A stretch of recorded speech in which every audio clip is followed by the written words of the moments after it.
Assalamu alaikum everyone. Welcome to Learners Academy. I am Fiza Tahir and today we are having our lecture 4 that is Piaget theory of cognitive development. So Swiss psychologist था gene पियाजे, ठीक है। इसने बहुत सारा काम किया हुआ था साइकोलॉजी में, लेकिन इसका जो मेन फोकस था that was on cognitive development. इसने कुछ स्टेजेस बताई थी कॉग्निटिव डेवलपमेंट की, जिनमें सबसे पहले आ जाता है sensory motor development, then we have pre operational development, concrete operational development and the last one is formal operational development. Sensory motor development में इसने बताया हुआ है कि जो इन्फेंट्स होते हैं वो अपने सराउंडिंग से चीज़ों को लर्न करते हैं, ठीक है। अपनी सेंसेस और मोटर एक्टिविटी के थ्रू ये चीज़ों को लर्न करना स्टार्ट करते हैं। फिर अपनी एक्टिविटीज़ को ये रिलेट करते हैं इन्वायरमेंट के साथ, जो इनको इंफॉर्मेशन प्रोवाइड की जा रही होती है उसके साथ कोऑर्डिनेट करते हैं, उसको रिसीव करते हैं थ्रू देयर सेंसेस, ठीक है। और ट्रायल और एरर लर्निंग का प्रोसेस इनका होता है। इस स्टेज में दो कॉन्सेप्ट्स इंपॉर्टेंट होते हैं, जिनमें फर्स्ट वन मैं डिस्कस करूँगी दैट इज़ ऑब्जेक्ट परमानेंस, जिसमें ये है कि फॉर एग्जांपल अगर पेरेंट्स में से कोई आपके पास नहीं है अवेलेबल, तो इनमें ये चीज़ डेवलप हो जाती है कि इनसिक्योर फील नहीं करते पेरेंट्स के एब्सेंस में, ठीक है। रोते हैं, लेकिन जब पेरेंट्स वापस आ जाते हैं तो आप इनका जो रिस्पॉन्स है वो अगर आप देखें तो बहुत खुशी से मिलते हैं उनसे, ठीक है, लाफ कर रहे होते हैं। So the concept has developed in them that अगर पेरेंट्स में से कोई चला गया फिर भी वो एग्जिस्ट करता है, ठीक है, बेशक वो आपकी आंखों से कुछ देर के लिए दूर चला गया। सेंसरी मोटर स्टेज को छः सब स्टेजेस में डिवाइड किया गया है, जिसमें नंबर 1 आता है use of reflexes, that is from birth to 1 month.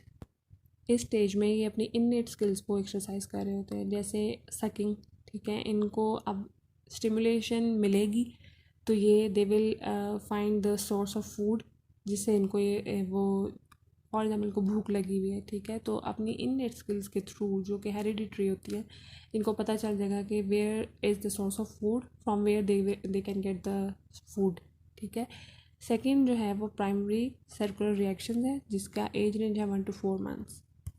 इस स्टेज में जो बच्चा है उसकी जो मेन फोकस होता है वो अपनी बॉडी होती है, ठीक है। जैसे रिपीटेड एक्शन होते हैं अपनी बॉडी से रिलेटेड, फॉर एग्जांपल किक करना, ठीक है, अपनी फिस्ट को बार बार खोलना और बंद करना, और हैंड सकिंग हो गई, ठीक है। तो this is the primary circular reactions. इसको सर्कुलर रिएक्शंस का नाम क्यों पियाजे ने दिया था, क्योंकि ये इससे ये एक्शंस परफॉर्म करने से उसको प्लेयर मिल रहा होता है और उसको वो रिपीटेडली फिर करता है, ठीक है। तो that is primary circulation reaction.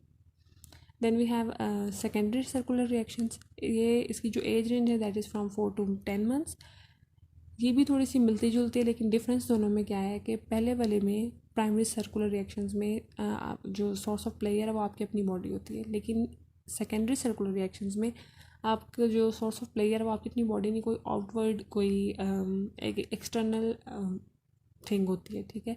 जैसे पेन को पकड़ा और पेन को बार बार फेंका, ठीक है, या फिर आपने फुटबॉल पकड़ा, फुटबॉल को हिट किया, ठीक है, फिर उसकी मूवमेंट्स को ऑब्जर्व करते हैं, तो बेसिकली इस चीज़ को वो बहुत इन्जॉय कर रहे होते हैं। That is secondary circular reactions. फिर we have coordinating circular secondary schemes.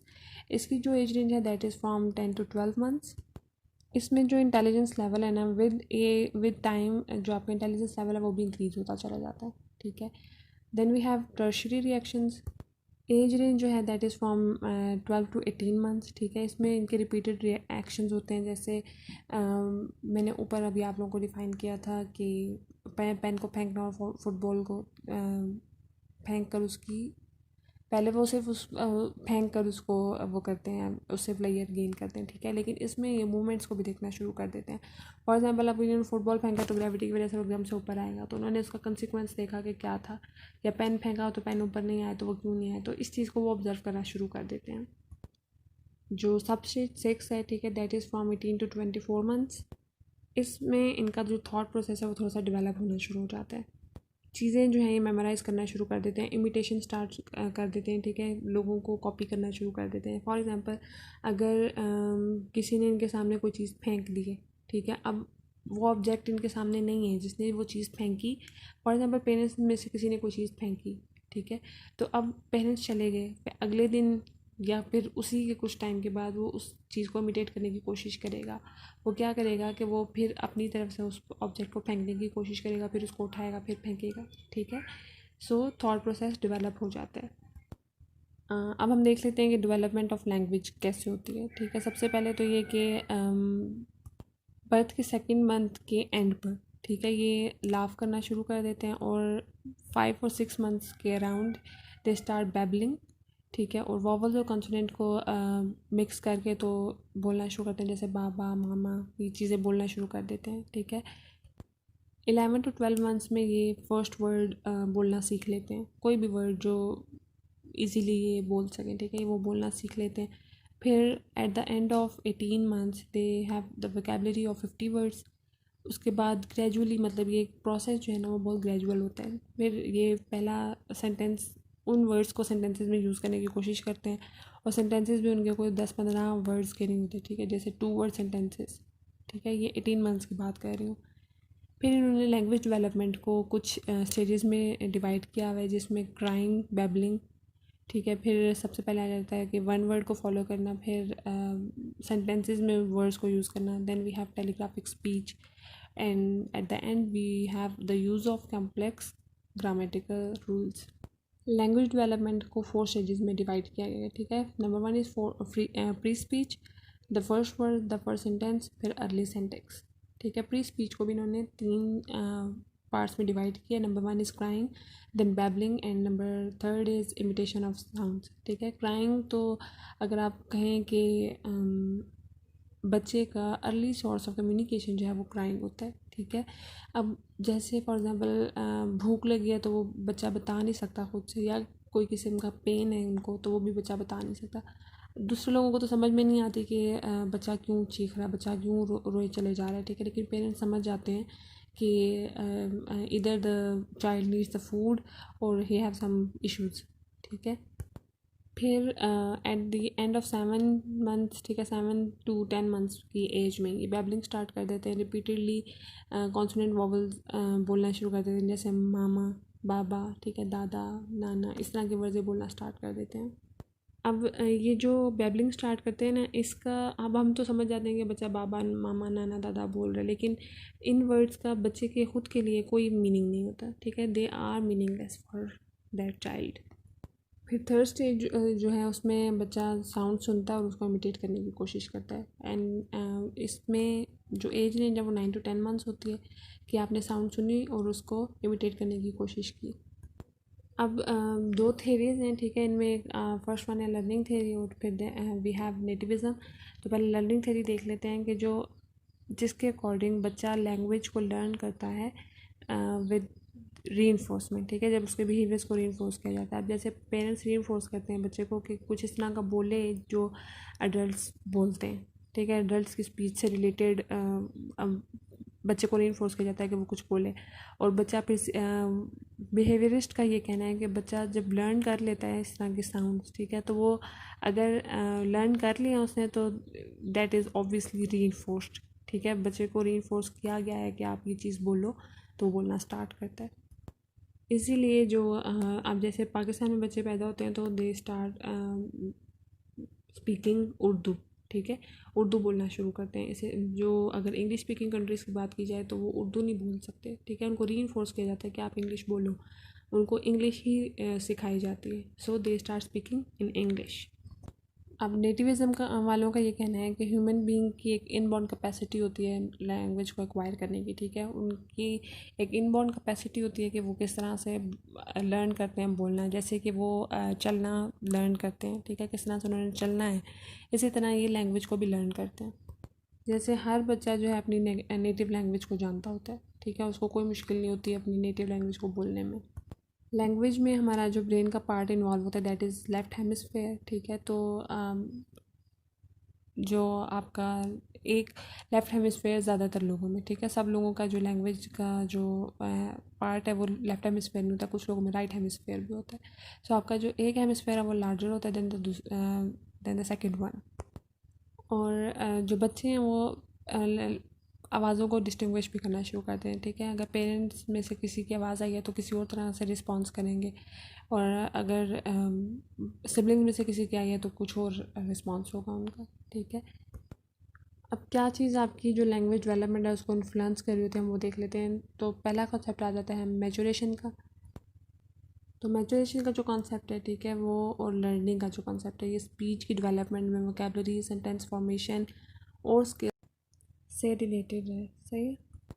Then we have the concept of intelligence, उसको हम देख लेते हैं। आपकी जो एबिलिटी और अचीवमेंट ऑफ लर्निंग है ना, ठीक है, वो उस डिपेंड करती है आपके इंटेलिजेंस लेवल पे, फिजिकल फैक्टर्स और सोशल इन्फ्लुएंसेस पे।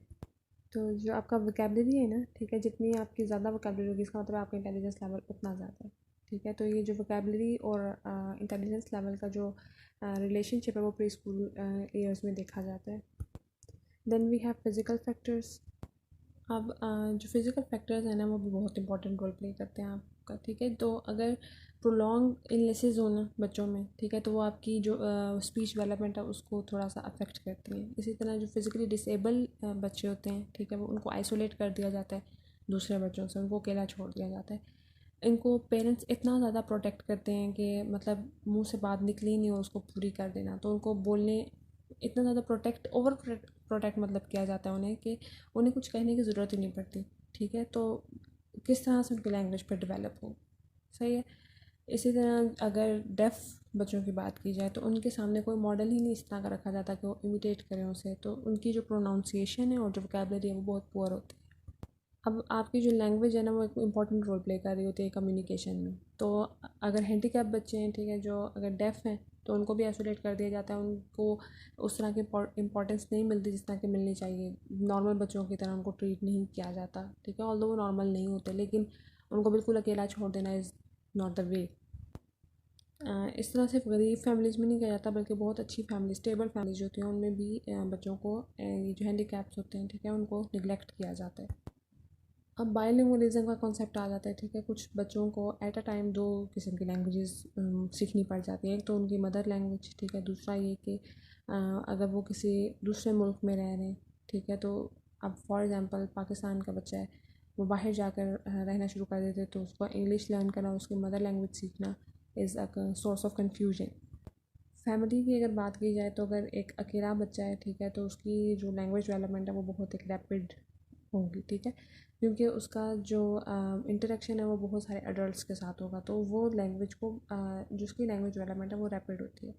अगर हम ट्विंस की बात करें तो ट्विंस में जो लैंग्वेज डेवलपमेंट है वो थोड़ी सी स्लो होती है, क्योंकि उनके सामने और कोई सोर्स नहीं है जिसको वो इमिटेट कर सके।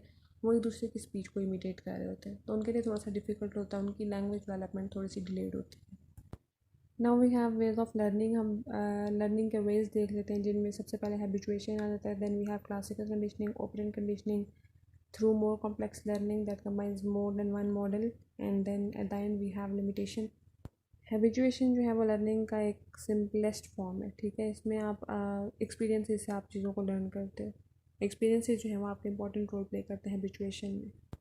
अब अर्ली चाइल्डहुड पे हम आ जाते हैं। उसकी जो एज है that is from 3 to 6 years. ठीक है, अब इसमें क्या इनकी फ़िज़िकल डेवलपमेंट और ग्रोथ में क्या चेंजेस आ रही होती हैं वो हम देख लेते हैं। एवरेज हाइट जो है at the age of 3 years, ठीक है, वो बॉयज़ की है 90 सेंटीमीटर, और इनकी जो वेट है दैट इज़ 13.5 या 30 पाउंड। ठीक है, और बाय द एज ऑफ 5 इनकी जो हाइट है वो थोड़ी सी इंक्रीज़ होती है फ्रॉम 90 to 110 सेंटीमीटर, और इनका जो वेट है वो भी थोड़ा सा ज़्यादा होता है फ्रॉम 30 पाउंड्स to 43 पाउंड्स। ठीक है, अब बॉयज़ का जो हाइट और वेट होता है वो एज़ कम्पेयर टू गर्ल्स वो ज़्यादा होता है। इनकी जो pace of early childhood development है ना, वो तकरीबन इक्वल ही होती है। ठीक है, बॉयज़ और गर्ल्स एक ही उसमें जब तक ये प्यूबर्टी तक पहुंचते नहीं हैं, इनकी ग्रोथ सेम वे में चल रही होती है। अब मेन डिफरेंस जो आता है ना गर्ल्स और बॉयज़ में, ठीक है, वो ये है कि बॉयज़ के जो मसल्स हैं वो ज़्यादा होते हैं, गर्ल्स में फैटी टिश्यूज़ ज़्यादा होते हैं। बॉडी पोर्शन प्रोपोर्शंस में एक ड्रामेटिक सा चेंज आता है इन प्री स्कूल पीरियड। ठीक है, इनकी जो ट्रंक और लेग्स हैं वो जल्दी से बढ़ रही होती है, लेकिन जो क्रेनियल ग्रोथ है वो इतनी ज़्यादा फास्ट नहीं होती। अब 5 ईयर्स की एज में इनका जो ब्रेन है ना, उसका वेट 75% तक जो है वो अडल्ट का जो ब्रेन है उसके वेट के अकॉर्डिंग हो जाता है। ठीक है, और 1 साल के बाद 90% तक जो है इनका ब्रेन उसी तरह से फंक्शन करने लगता है जिस तरह से एक अडल्ट का ब्रेन वेट में। ठीक है, अब एक इम्पॉर्टेंट जो डेवलपमेंट फिजिकल डेवलपमेंट जो इनमें हो रही होती है that is with the respect of growth of teeth. जिसमें इनका जो टेम्प्रेरी टीथ हैं वो गिर रहे होते हैं और परमानेंट टीथ जो हैं वो आ रहे होते हैं, ठीक है। So that's all from today's lecture. Thank you so much.